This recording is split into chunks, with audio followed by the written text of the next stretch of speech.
One of the great things about India is this tremendous interest in education. People talk about it all the time. Most parents aspire for this for their children. And so I think it's a great foundation we have as a country. In my experience growing up here, I think there's a lot of emphasis on spending time on the books and learning things academically. I think there's a lot of pressure to follow set lanes throughout your career. You're in high school, you're thinking about college. A lot of times when I was younger, people would say, this person didn't get into this college or something, and that's the end of the road. I mean, life is so different from that. I get surprised people start preparing for IIT in their 8th grades. That's a bit shocking to me. I get very surprised people come to IITs and immediately they are thinking about IIMs and so on. The US, for example, most students don't choose their majors till their final year. So people explore different things and find what they're really passionate about. The way I dealt with these things was try and feel what I really enjoy doing and pursue that.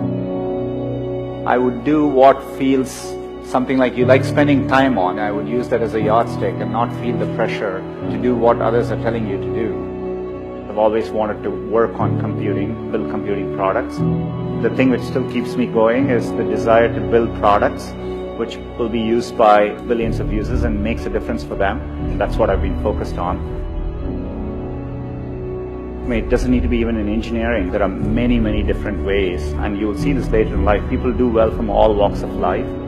I think education needs to evolve and change just like with everything else. Getting into an elite institution doesn't guarantee success. It matters a lot, but it doesn't guarantee success. I would like to see people value creativity, value experience of doing things, taking risks. It is important to be well-rounded.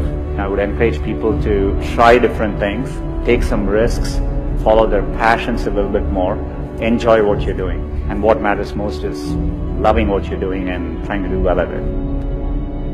So I think if you follow your heart and do what you like, you will always do much better. It's worthwhile taking risks and trying to do something you're really excited by. And if the first attempt you don't do it, you can try again, and things tend to work out in the long run.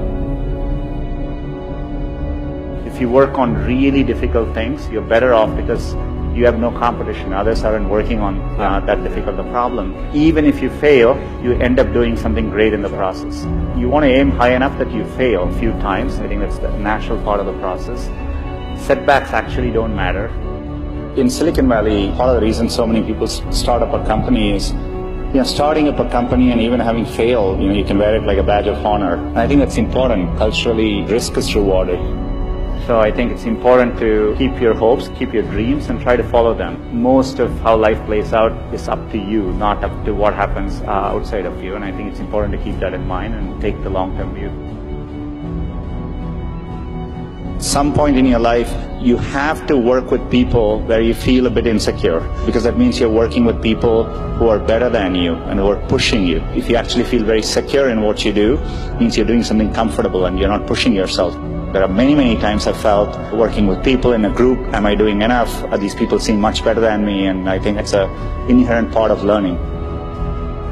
And as a leader, I think it's really important to build organizations where people actually want to work together and trusting them to doing the right thing. And as a leader, it's less about trying to be successful and more about to make those people successful.